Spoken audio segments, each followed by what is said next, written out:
కాదు కదండి. నేను ఒక ట్రాన్స్‌జెండర్‌ని. ట్రాన్స్‌జెండర్స్ మనస్తత్వం ఏందో నీకు తెలుసు. ట్రాన్స్‌జెండర్స్ మనసు ఎట్లుంటదో తెలుసు. ఒక్కసారి నమ్ముకుంటే ప్రాణం ఇస్తారని మీకు తెలుసు. హ్మ్. ఈరోజు సరే నువ్వు నన్ను కాదనుకుని నువ్వు వెళ్ళిపోయినావు. నేను ఇంకొక అబ్బాయిని చూసుకోవడానికి నాకు సెకండ్ పట్టదు. కానీ నీ స్థానంలో నేను ఇంకొకరిని ఊహించుకోలేకపోతున్నా. హ్మ్. కాబట్టి ఈరోజు నా భర్త సచ్చిపోయిండు అన్నట్టే నేను ఈరోజు రెడీ అయ్యి కూడా కూర్చున్నా. హ్మ్. ఈరోజు నా భర్త ఇంక నా దగ్గర లేడు. నా భర్త నా దృష్టిలో సచ్చిపోయిండు అనుకున్నా ఇంక నేను. ఇంతకుముందు గూడా ఇవే మాటలు అన్నట్టు గుర్తు నాకు. ఇంతకుముందు చాలా హ్మ్. సార్లు గొడవలయినాయి గానీ, నేను ఒక హ్మ్. 2, 3 అవర్స్‌లో మళ్ళీ నా దగ్గరకొచ్చేసిండు. హ్మ్. ఈ రోజుకి తను నా దగ్గర నన్ను వదిలేసి ఎళ్ళిపోయి 3 డేస్ అవుతుంది. హ్మ్. ఇప్పటికి గూడా ఇంకా ఏది అంటే తను వస్తా అని ఒక మాట మాట్లాడతారు. మళ్ళీ ఆయనకి బ్యాక్ నుంచి ఎవరైనా సపోర్ట్ చేసేసరికి లేదు అదని చెప్పి మాట్లాడడం. తను ఎప్పుడు చెయ్య చెయ్యలేడు అట్లా. ఈరోజు ఏందంటే వేరే ట్రాన్స్‌కి మెసేజ్ జేయడం, వేరే అమ్మాయిలకి మెసేజ్ జేయడం, నంబర్ పంపండి అదని చెప్పి మిస్‌బిహేవ్‌గా చేయడము. హ్మ్. ఇంకా డ్రింక్ చేసి అన్ని పిచ్చి పిచ్చి పనులు చేయడం. ఇంక అట్లాంటివన్నీ స్టార్ట్ చేసింది. ఇంక అట్లా చేసిన తర్వాత నా మనసు ఇక పూర్తిగా ఇరిగిపోయింది. ఎన్ని రోజులున్నారు మీరు కలిసి? దాదాపు మేము తను వాళ్ళ ఇంట్లో నుంచి వచ్చేసి మేము సెపరేట్‌గా ఉండి ఒక 6 మంత్స్ అయితే ఉన్నామన్న. 6 మంత్స్ నుంచి మంచిగా కలిసే ఉన్నారు. మంచిగా ఉన్నాం. చాలా బాగున్నాం అసలు. తనిచ్చిన మాటలు గూడా ఎట్లా అంటే నీకు పిల్లలు గారు గదా! ఓకే. మనం బయట నుంచి అడాప్ట్ జేసుకుందాము. మనం హ్మ్. బయట నుంచి తెచ్చుకుందాం.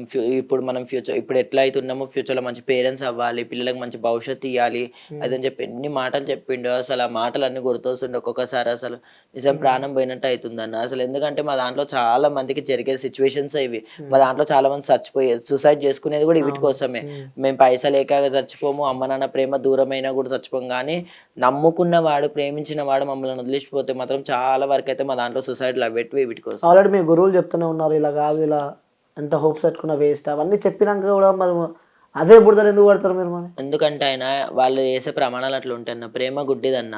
ఆయన అసలు ఒక్క దేవుడు గాదు. అసలు రోడెంబడ దేవుడి ఫోటో కనిపించినా సరే, "నువ్వు నమ్మవు గదా! ఇగో ఈ దేవుడి పైన ఒట్టు. నేను నీతోనే ఉంటా లైఫ్ లాంగ్." హ్మ్. అసలు ఎన్ని అబద్దాలంటే చెట్టు కనిపిస్తే ఆ చెట్టు పైన ఒట్టేయడం. హ్మ్. దేవుడిదే గదా ఇది. హ్మ్. దీనిపైన ఒట్టు. నిన్ను వదలను అని చెప్పి ఎంత సేపటికి అదే మాట మాట్లాడేటోడు. హ్మ్. లాస్ట్‌కి నమ్మిర్రు. మోసం చేసిండు. మోసం చేసిండు. ఎక్కడ లొల్లి స్టార్ట్ అయింది మీ ఇద్దరికి?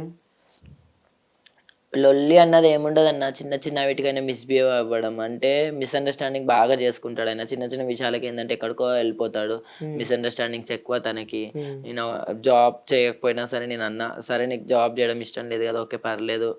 అట్లేం లేదులే. దేవుడిచ్చినట్టు రూపాయి ఇచ్చినా సరే ఎట్లనన్నా బ్రతుకుదాం" అని చెప్పి నేనే ఇంకా ధైర్యం చెప్పేది. నేనే ఇంకా హ్మ్. మూవ్ అయ్యేది. సర్దుకుపోయేది నేను. ఓకే. పర్లేదు పోనీలే ఇంక నా రాత అట్లుంది. ఇంక ఇష్టపడి చేసుకున్నా గదా! ఇంక తప్పదులే అన్నట్టు కూడా ఇంక నేను మూవ్ అవుతూనే ఉన్నా. హ్మ్. ప్రతి దాంట్లో నేనే కాంప్రమైజ్ అవ్వడము. ప్రతి దాంట్లో నేనే ముందుకెళ్ళడం. ఇంక తను ఏంటంటే దాన్నొక అలుసుగా తీసుకొని ఆహ్, ఆహ్, ఎట్ ఎంతసేపటికి పాయింట్ ఔట్ జేయడం మనుషులని. హ్మ్. ఎవరితోనున్నా సరే మిస్‌అండర్‌స్టాండింగ్‌లు చేసుకోవడం. నువ్వు ఇట్లా అట్లా అయితే అని చెప్పి చాలా మిస్‌బిహేవ్‌లు చేసుకొని ఈ మధ్య అనుమానాలెక్కువ హ్మ్. మనుషులకే. మనిషికెట్లా అంటే ఎవరితోనున్నా సరే మిస్‌అండర్‌స్టాండింగ్. హ్మ్. లేదు నువ్వు వీళ్ళు, అంటే వాళ్ళు ఇదని ప్రేమ ఉన్న కాడనే చెప్పేసి. అండర్‌స్టాండింగ్ ఉంటదంటారు. కానీ అసలు అండర్‌స్టాండింగ్ ఒకప్పుడు ఉండే గానీ, ఈ హ్మ్. ఇంకా నన్ను ఇంకొక 2, 3 డేస్‌లో వదిలేస్తాడంటే ఇంకా చాలా అనుమానం అయిపోయింది ఆయనకి. హ్మ్. అంటే ముందే ఫిక్స్ అయ్యి నిన్ను లవ్ చేసిండ్రు. పెళ్లి చేసుకుర్రు ఇద్దరు. అన్నీ ఫిక్స్ అయ్యి చేసుకున్నాడన్న. లాస్ట్‌కొస్తే ఆయన అవసరాలు ఏవైతే ఉన్నాయో అన్నీ తీర్చుకొని వదిలేసి ఎళ్ళిపోయిండు. హ్మ్. మరి ఎలా ఉండబోతుంది నెక్స్ట్? ఏం లేదన్న ఇంకా ఆయన స్థానంలో అయితే వేరే వాళ్ళనైతే ఊహించుకోలేను. హ్మ్. ఇంకా తను మళ్ళీ బతికినన్ని తిరిగి వస్తే నీ లైఫ్‌లోకి? ఇంక రానివ్వనన్న నేను. పక్కా పక్కా రానివ్వను. మాటిస్తుర్రు. మాటిస్తున్నా. నా మీడియా మీడియాకి. ద్వారానే హ్మ్. మాటిస్తున్నా. ఎందుకంటే ఇట్లాంటివి చాలా సార్లు జరిగినాయి. హ్మ్. ఇంక నేను తన స్థానంలో అయితే ఇంకొకళ్ళని ఉంచుకోను. ఇంకా హ్మ్. బతికినన్ని రోజులు ఇట్లనే మొగుడు సచ్చిందనగానే బతుకుతా. ఇట్లనే నా లైఫ్ కంటిన్యూ చేసుకుంటా. అబ్బాయి ఇంకొక అమ్మాయి దగ్గరికెళ్తే?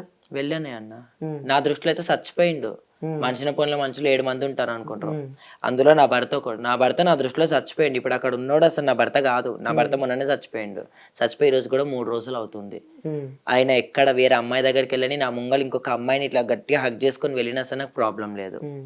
తను ఇంకొక ట్రాన్స్‌జెండర్‌తోనున్నా నాకు ప్రాబ్లమ్ లేదు. తను చచ్చిపోయిండు ఇంకొక మొత్తానికి. అమ్మాయిని పెళ్లి చేసుకున్నా ప్రాబ్లమ్ లేదు. హ్మ్. నా భర్త నాకన్నా చచ్చిపోయిండు. అంటే ఒక రిలేషన్‌లో ఉన్నప్పుడు ఆ బాండింగ్ ఇద్దరు కలిసి ఉన్నప్పుడు ఆ ప్రేమలు, ఆ జ్ఞాపకాలు బాగుంటాయి. ఒక్కసారి దూరం అయిపోయినాక మన మనిషి మన పక్కన లేకుంటే ఆ ఫీల్ అయితే చెప్పలేను. అందుకే తట్టుకోలేము ఆ గదన్నా! మాటలు. హ్మ్. నార్మల్‌గా లవ్ జేసుకొని నువ్వు మీ ఇంట్లో, నేను మా ఇంట్లో ఉంటే నాకంత బాధ అంతా నేను గుర్తు తెచ్చుకునేదాన్ని కాకపోవచ్చు మేబీ. హ్మ్. నువ్వు 6 మంత్స్ నాతోనుండి, నా పక్కనుండి 24/7 నువ్వు నాతోనే ఉండి కన్నా కన్నా అని చెప్పి నా కొంగు పట్టుకొని తిరిగి, ఈరోజు సడెన్‌గా నువ్వు లేకపోయేసరికి తినేటప్పుడు పక్కనుండేటోడు, ప్రతి పనిలో పక్కనుండి తోడుండేటోడు, ఈరోజు లేకపోయేసరికి అసలు ఇది కళ, ఇప్పటికీ ఇది కలనా నిజం అన్నది ఒకటి నాకు బ్లైమ్ అయిపోయింది. నా అంతకు నేను ఎంత ఓదార్చుకుందామన్నా సరే నాకు అవ్వట్లేదు. నేను అసలు ప్రీవియస్ కూడా ఆయన ఇట్లా చేసినప్పుడు సూసైడ్ చేసుకుందామని కూడా అనుకున్నా. సూసైడ్ అటెంప్ట్ కూడా ట్రై చేసి కానీ మా అమ్మ వాళ్ళ కోసం నేను ఆగినన్న. ఎందుకంటే మా ఇంట్లో వాళ్ళు నాకు ప్రతి దానికి యాక్సెప్ట్ చేసిర్రు. ఆఖరికి ఇట్లా నేను మ్యారేజ్ చేసుకున్నంటే కూడా సర్లే ఒక కూతురు అయితే మేము చేసేటోళ్ళము, తను ఇష్టపూర్వకంగా చేసుకుంది పర్లేదులే అని చెప్పి దాన్ని కూడా యాక్సెప్ట్ చేసిర్రు. ప్రతి దానికి మా ఇంట్లో వాళ్ళు సపోర్ట్ చేసిర్రు, రిలేటివ్ సపోర్ట్ చేసిర్రు, నా ఫ్రెండ్స్ సపోర్ట్ చేసిర్రు, అందరు కూడా సపోర్ట్ చేసిర్రు, మా కమ్యూనిటీ వాళ్ళు కూడా అక్కడ సపోర్ట్ చేసిర్రు. పర్లేదు మీరు మంచిగా ఉంటే చాలు, మాకు ఇంకేం కావాలని చెప్పి అంత సపోర్టింగ్. తను కూడా అన్ని అర్థం చేసుకున్నాడని నేను అనుకున్నాను, కానీ మనసులో ఇంత దుర్బుద్ధి పెట్టుకొని నాతో ఇన్ని రోజులు ఇట్లా కంటిన్యూ అయ్యి మొత్తం అసలు ఎట్లా అంటే ఇంట్లో ఉన్నదాని గుంజి అసలు రోడ్ పైన వేసేసి ఈరోజు నా పరువు మొత్తం తీసేసి మొత్తం టోటలీ నన్ను బ్లైమ్ చేసేసి వెళ్ళిపోయిండు. ఇప్పుడు చాలా మందికి బంజారాస్ ప్రశాంతి అంటే ఒక వార్త అయిపోయింది మొత్తం అందరికి. అంటే తను పెళ్లి చేసుకున్న ఒక వార్త, తను బ్రేకప్ అయిన ఒక వార్త, తను ఏడ్చిన ఒక వార్త, సో ఏదైనా ఒక వార్త అయిపోయింది అందరికి. ఇప్పుడు రిలేషన్లు ఉన్నారు, కలిసిరు, పెళ్లి చేసుకురు, అంత అయిపోయింది, మళ్ళీ బ్రేకప్ అయిందని చెప్తున్నావు. సో దీన్ని బట్టి మొత్తానికి స్టోరీ నీకు ఏం అర్థమైంది? ఇంకే అబ్బాయిలను నమ్మొద్దన్న. ట్రాన్స్జెండర్స్ అంటే అందరు అబ్బాయిలు ఒకలా ఉండరు కదా. అందరు అబ్బాయిలు ఒకలాగా ఉండారని నేను అననన్నా. ఎందుకంటే మా ట్రాన్స్ లో కూడా చాలా మంది ఇప్పుడు అంకిత రాజ్ అని చెప్పేసి వాళ్ళు ఒక బెస్ట్ కపుల్ గా ఇప్పుడు నిలిచిపోయారు. ఎందుకంటే అక్కడ అబ్బాయి వాళ్ళ ఫ్యామిలీ యాక్సెప్టెడ్, ఇక్కడ అమ్మాయి వాళ్ళ ఫ్యామిలీ యాక్సెప్టెడ్. అందరి మధ్యలో వేద మంత్రాల సాక్షిగా అబ్బాయి తను అమ్మాయిని పెళ్లి చేసుకుని మా ఒక కమ్యూనిటీ మెంబర్ ని, ఒక ట్రాన్స్జెండర్ ని మ్యారేజ్ చేసుకొని ఈరోజు వాళ్ళు ఎంతో హ్యాపీగా వాళ్ళ లైఫ్ సాగిస్తున్నారు. అందరు అబ్బాయిలు అట్లా ఉండరు, అందరు ట్రాన్స్జెండర్స్ కూడా అట్లా ఉండరు. కాకపోతే మేము ఎంచుకునే వ్యక్తి రాంగ్. అంటే ఇలా తప్పు చేసి మీరే అంటారు? నా సైడ్ నుంచి కూడా, ఎందుకంటే నేను ఎంచుకున్న వ్యక్తి రాంగ్ కాబట్టి నాది కూడా తప్పే ఒక దిక్కుకెళ్ళి. ఎందుకంటే ఏది ఆలోచించకుండా నేను స్టెప్ ముందుకేసిన. నేను ఎంచుకున్న ఒక వ్యక్తి రాంగ్ కాబట్టి నాకు ఈరోజు మోసం జరిగింది. ఫస్ట్ మీరు ప్రపోజ్ చేసిరా, తనే ప్రపోజ్ తనే చేసిండు అన్న. అసలు నాకు అప్పుడే దీపిక బోనం చనిపోవడము. అవును, అప్పటి నుంచే మీరు రిలేషన్ ఉన్నారా? చాలా మంది చనిపోయారు కదా, నాకంటే ఒక భయం ఉండే, ఎందుకు ఈ అబ్బాయిలను నమ్మాలి. ఎందుకంటే మేము ఒక male to female gender change చేసుకోవాలంటే ఎంతో పెద్ద ప్రాసెస్ ఉంటుందంట. ఈజీగా అనేస్తారు ఒక 2 అక్షరాలు. ఎవరు చూడు నోటికి అరే ఒక హిజడ పోతుంది, అరే ఒక చెక్కగాడ పోతుంది, అరే ఒక కొజ్జ పోతుంది అని అంటారు. ఆ కొజ్జ అన్న పదానికి ఈజీగా అనేస్తారు నోటికి, కానీ దాని ఎంత బ్యాక్గ్రౌండ్ ఉంటుంది, ఎంత సఫర్ అవుతాం, ఎన్ని స్ట్రగుల్స్ అనుభవిస్తాం మేము. 41 days మేము without medicine, without injections, without డాక్టర్ది హెల్ప్ లేకుండా మేము అమ్మవారిని తలుచుకొని 41 days మేము బ్లీడింగ్ అవుతూనే ఉంటుంది. ఒక నరక యాత్రలో ఎట్లా అంటే అసలు గిలగిల కొట్టుకొని ఒక పక్షిలాగా మేము అసలు ఒక డేంజర్ జోన్లో నుంచి మేము బయటపడతాం ఒక మేల్ టు ఫీమేల్గా జెండర్ చేంజ్ చేసుకోవడానికి. మా ఒక లైఫ్ని మేము అంతా చేసుకున్న తర్వాత మేము టోటలీ అమ్మాయిలాగా మారిపోయాక కేవలం మాకు పిల్లలు పుట్టనని ఒక చిన్న రీజన్, పిల్లలు పుట్టడం అంటే అదొక అదృష్టం అన్నది, దైవ నిర్ణయం. ఇప్పుడు మేము ఇలా మారడానికి ఎలా అవుతుంది, ఇప్పుడు చాలా మంది అమ్మాయిలకు కూడా పిల్లలు అవ్వట్లేదు. దాంట్లో ఏమంటారు, ఇప్పుడు ఈక్వల్ టు అమ్మాయిలు అని చెప్పి ట్రాన్స్జెండర్స్ కి కూడా ఒకటైతే నోటీస్ అయితే వచ్చింది, వీళ్ళకి కూడా మ్యారేజెస్ చేసుకోవచ్చు, వీళ్ళు కూడా ఈక్వల్ టు అమ్మాయిలే, వీళ్ళని కూడా అమ్మాయిల లాగానే చూడాలి అని చెప్పి మాకంటూ రిజర్వేషన్స్ వచ్చినాయి. మాకంటూ గవర్నమెంట్ కూడా చాలా వరకు అయితే మాకు కూడా అన్నిట్లో సపోర్ట్ చేస్తుంది. ఇప్పుడు అమ్మాయి దగ్గర అమ్మాయికి పిల్లలు పుడతారు, నీకు పిల్లలు పుట్టారు, సరే ట్రాన్స్జెండర్స్ లైఫ్లోకి వచ్చేటప్పుడు అయితే మీకు తెలుసు వీళ్ళకి పిల్లలు పుట్టారు, వీళ్ళు ఒక మేల్ టు ఫీమేల్గా జెండర్ చేంజ్ చేసుకొని వీళ్ళు పూర్తిగా అమ్మాయిలాగా మారిపోయారు, మనం ఎన్ని రోజులు వీళ్ళతో సంసారం చేసినా సరే వీళ్ళకైతే పిల్లలు పుట్టారు అని చెప్పి మీకు ఫస్ట్ తెలుసు. మీరు ఎంత పైసా వాడుకొని అట్లాంటప్పుడు ముందు చెప్పాలి, నేను నీతో ఫ్రెండ్లీగా ఉంటా, లైక్ ఫ్రెండ్షిప్గా ఉంటా, నాకు కొంచెం డబ్బు కావాలి అప్పుడప్పుడు అవసరానికి. ఇస్తారు కదన్నా, ఇప్పుడు ఎందుకు ఇవ్వరన్న? ఇప్పుడు ఫ్రెండ్ అన్నప్పుడు మనకు కూడా అరే నా ఫ్రెండ్ సాయం అడిగిందని చెప్పి పదం వేరే ఉంటుంది రిలేషన్. అందుకే అంటున్నా, ఆ రిలేషన్ అన్న ఒక పదం చూసుకొని మీరు ఇలా మోసం చేస్తే అవతల మీరు మజాక్ చేస్తారు, టైం పాస్ చేస్తారేమో, కానీ యువతలో ఒక మనిషి లైఫ్. మేము ట్రాన్స్ అయినా సరే నన్ను నమ్ముకొని నా ఫ్యామిలీ ఉంది. ఈరోజు నేను చచ్చిపోతా అంటే నా ఫ్యామిలీకి నా అంత బిడ్డనైతే మళ్ళీ ఎవరు తెచ్చియలేరు. నాలాంటి మా అమ్మలు ఒకటే అన్నారు, నా కొడుకు ఉండే ఒకప్పుడు, నా కొడుకు కాస్త బిడ్డ అయింది, వాడు కడుపులో ఉన్నప్పుడే మేము అనుకున్నాం నా కడుపులో ఇప్పుడు బిడ్డ పుడుతుందని. ఆ దేవుడు 12 ఏళ్ళు వచ్చాక వాడిని బిడ్డను చేసింది. చాలు వాడు కొడుకైనా బిడ్డైనా నాకు నా ప్రాణం వాడు, మా ఇంటి దీపము. ఆ దీపం లేదనుకో మళ్ళీ మొత్తం చీకటి అవుతుంది అని చెప్పి మా అమ్మ ఎప్పుడో ఇంటర్వ్యూలో కూడా మా అమ్మ చెప్పింది. మా నా కూతుర్ని ట్రాన్స్జెండర్ లాగా నేను ఎట్లయితే నా ఇంట్లో పెట్టుకొని నేను చూసుకుంటున్నానో మీ యొక్క బిడ్డలు కూడా ఇట్లా ట్రాన్స్గా ఎవరైతే ఉంటారో వాళ్ళందరినీ కూడా మీ ఫ్యామిలీలో పెట్టుకొని చూసుకోవాలని చెప్పి మా అమ్మ చాలా వరకు కూడా సపోర్ట్ చేసింది నాకు కానీ ఇంకా కొంతమంది ట్రాన్స్కి కానీ. ఓకే. నాకు అలాంటి మంచి ఒక దేవుడు లాంటి ఫ్యామిలీ ఉంది, నాకు ఒక మంచి భవిష్యత్తు ఉన్న టైంలో నా వేలో నేను వెళ్తున్నప్పుడు నువ్వు వచ్చి అనవసరంగా నన్ను బ్లైమ్ చేసేసి టోటల్గా మెంటల్గా డిస్టర్బెన్స్ చేసి ఇప్పుడు నీ అంతకు నువ్వు వెళ్ళిపోయి నేను ఇంకొక అమ్మాయిని చూసుకుంటే నీ మొగోడిని నేను ఏమన్నా చేస్తా అంటే నువ్వు మొగోడివి అట్లానే అంటుండా? అదే మాట అంటున్నా. ఒకసారి ఫోన్ చేస్తారా ఒకసారి? తను కాల్ స్విచ్ ఆఫ్ పెట్టుకున్నాడు. ఒకసారి ట్రై చేద్దాం కదా ఒకసారి. సో నార్మల్గా మాట్లాడండి, మీడియా ఇంటర్వ్యూలు ఉందని చెప్పకండి, ఒకసారి మాట్లాడండి, ఏమంటారు చూద్దాం. లిఫ్ట్ చేయట్లేడన్న అసలు. ఇందాక హాఫ్ అన్ అవర్ కింద మాట్లాడిండు, దాని తర్వాత ఇంకా అసలు లిఫ్ట్ చేయట్లేదు కాల్. నెంబర్ కలుస్తుందా ఇక్కడ? బ్లాక్ లో నెంబర్ కలుస్తుంది, బ్లాక్ లో పెట్టలేదు. నార్మల్ నెంబర్ బ్లాక్ లో పెట్టిండు, వాట్సాప్ బ్లాక్ లో పెట్టలేదు, ఇన్స్టాగ్రామ్ బ్లాక్ లో పెట్టలేదు. కాల్ చేస్తే లిఫ్ట్ చేస్తలేడు. లేదు. ఇంకా తనకి అవసరానికి ఇంకా డబ్బులు కావాలనుకుంటే మళ్ళీ మెత్తగా మాట్లాడి 200 300. అసలు ట్రాన్స్జెండర్స్ ని అబ్బాయిలు వాడుకునేది డబ్బు కోసము. మరి నాకు డౌట్, ట్రాన్స్జెండర్స్ అంటేనే సెక్స్ వర్కే పనికొస్తారు. అట్లా అందరు ఉండరు అన్న, అట్లా అస్సలు ఎవరు ఉండరు. మా దాంట్లో కూడా చాలా మందికి వృత్తులు ఉంటాయి. ఇప్పుడు నేను వచ్చేసి నేను ఇండివిజువల్ గా నేను ఫ్యామిలీతో ఉంటా. ఇప్పుడు మా దాంట్లో కొంతమంది షాప్ కి కలెక్షన్కి వెళ్తారు, కొంతమంది నైట్ పూట గృహప్రవేశాలకు ఓపెనింగ్స్కి వెళ్తారు. ఇప్పుడు నేను ఎక్కడైనా ఓపెనింగ్స్ గృహప్రవేశాలు అమ్మవారివి ఏమైనా పూజలు బోనాలు అవి ఉంటే నేను వెళ్తా. ఇంకా కొంతమంది వచ్చేసి సెక్స్ వర్క్ చేస్తారు, కొంతమంది ప్రాస్టిట్యూషన్ చేస్తారు. మా దాంట్లో కూడా చాలా వరకు డిఫరెంట్ టైప్స్ ఉంటాయి.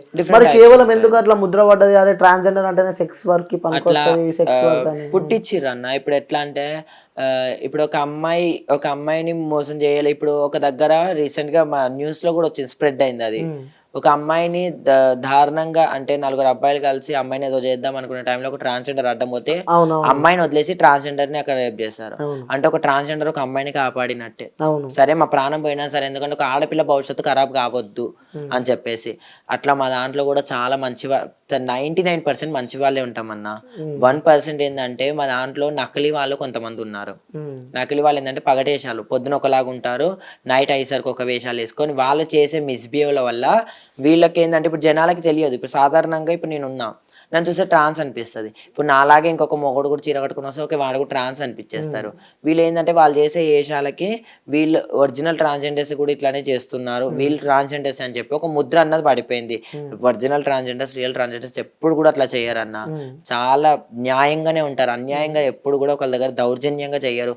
మేము కాళ్ళు మొక్కి ఏళ్ళు మొక్కి అడుక్కునే టైపే కానీ ఒకళ్ళ దగ్గర దౌర్జన్యంగా తీసుకొని ఇంకా సెక్స్ వర్క్ అంటే శరీరాన్ని నమ్ముకొని శరీరాన్ని నమ్ముకొని వాళ్ళు బ్రతుకుతున్నారు. ఎవరిని కూడా మనం పాయింట్అవుట్ చేయాల్సిన రూల్స్ అండ్ అసలు రూల్స్ అయితే మనకైతే లేవు. అంటే జనాలకి ఒక ట్రాన్స్జెండర్ అంటేనే ఒక టార్చర్ లా అయిపోయింది. ఎందుకంటే రోడ్ పైన వెళ్ళాలన్నా, నైట్ టైం వెళ్ళాలన్నా భయపడుతున్నారు. సో రోడ్ల పైన ఆపి ఏం చేస్తారు అని చెప్పి, ఒక ఇల్లు కట్టాలన్నా భయపడుతున్నారు. ఎర్లీ మార్నింగ్ వాళ్ళు వస్తారని చెప్పి ఏదైనా ఫంక్షన్ చేయాలన్నా భయపడుతున్నారు. వాళ్ళు వచ్చి ఏ టైంలో ఏమేం పనులు చేస్తారు అని చెప్పి పైసలు అడుగుతారు, ఓకే అది ఫైన్. ఇవ్వకుంటే ఇక పిచ్చి పిచ్చి పనులు చేస్తుంటారు వాళ్ళు. చాలా వరకు అయితే ట్రాన్స్జెండర్స్ కాళ్ళ మొక్కి ఏళ్ళు మొక్కి అడిగి అక్కడ ఒక సైన్ చేసి దిష్టి తీసి వాళ్ళ ఇంట్లో ఒక 11 రూపాయలు వాళ్ళ ఒడిలో వేసి వాళ్ళకి నజర్ తీసి పోతారు ట్రాన్స్జెండర్స్ అయితే. ఈ పగటేశాల వాళ్ళు ఏంటంటే పొద్దుంతా ఒకలాగా ఉండి సాయంత్రం అయ్యేసరికి వేషాలు వేసుకొని వాళ్ళ దగ్గర వచ్చేసి ఏమిటో బ్లేడ్లు అట్లాంటివి పెట్టుకుని మేము కొంచెం ఎక్కువ వాయిస్ పెంచినాం అనుకో మమ్మల్ని దాడి చేయడం, అంటే మేము సర్జరీ అయిన పాటల పైన కొట్టడం, దాడి చేయడం. ఎందుకంటే మాకంటే వాళ్ళు ఎక్కువ ఉన్నారు. మేము ఒక 100 మంది మేము ఉంటే 1000 మంది వాళ్ళు ఉన్నారు. అందుకే మేము వాళ్ళని ఏం అనలేకపోతున్నాం, ఏం చేయలేకపోతున్నాం. మాతో పాటు వాళ్ళు అక్కడ నించున్నా సరే ఇప్పుడు అవతల ఓనర్ మాకు డబ్బులు ఇచ్చినవి కూడా మేము ఆఫ్ తీసుకొని వాళ్ళకి ఆఫ్ ఇవ్వాల్సి వస్తుంది. వాడు నకిలీ వాడైనా సరే ఆఫ్ ఇవ్వాల్సి వస్తుంది. ఎందుకంటే అక్కడ నుంచి మా ఆటో కదలనివ్వరు, మా పైన దాడి చేస్తారు. మేము ఇంకెవరికి చెప్పుకోలేము. వాళ్ళు ఏంటంటే పొద్దునంతా ఒకలాగా ఉంటారు, సాయంత్రం అయ్యేసరికి చీరలు కట్టుకొని బయటకు వెళ్తారు. టీషర్ట్ల పైన చీరలు కట్టుకోవడము, మొగల చెప్పులు వేసుకోవడము, అంత మిస్బిహేవ్. అంటే వాళ్ళని చూస్తేనే అసలు అమ్మో అని డేంజర్గా ఉంటారు అసలు వాళ్ళు. మేమే భయపడతాం వాళ్ళని చూస్తే. అంతటే వాళ్ళు చేసే ఇట్లాంటి అరచకాల వల్ల అసలైన ట్రాన్స్జెండర్స్ కి ఒక పేరు వచ్చింది, బ్యాడ్ నేమ్ అన్నది. మీరు ఏం చేయలేరు వాళ్ళని. మేము ఏం చేయలేము, ఎందుకంటే మేము 100 మంది ఎక్కడ 1000 మంది వాళ్ళు ఎక్కడ. ఇంకొకటి మేము ఆల్రెడీ సర్జరీ చేయించుకొని టోటల్ గా మాదంటూ ఒక ఓపిక అన్నది, ఒక ఎనర్జీ అన్నది తగ్గిపోతుంది. వాళ్ళు మొగోళ్ళు, మేము ట్రాన్స్జెండర్స్, మేము వాళ్ళని అసలు ఏం చేయలేము. ఉమ్, వాడు ఒక్కడుంటే మేము 10 మంది ఉన్నా సరే వేస్ట్ అక్కడ. ఉమ్, అది. అంటే ఒక అబ్బాయిని ఒక ట్రాన్స్జెండర్ టెంప్ట్ చేస్తారని చెప్పి అంటారు మరి. అట్లా ఏముండదన్న. సరే ఒకటి జెన్యున్గా అడుగుతా నేను. సో శారీ ఎలా కట్టుకుంటారు?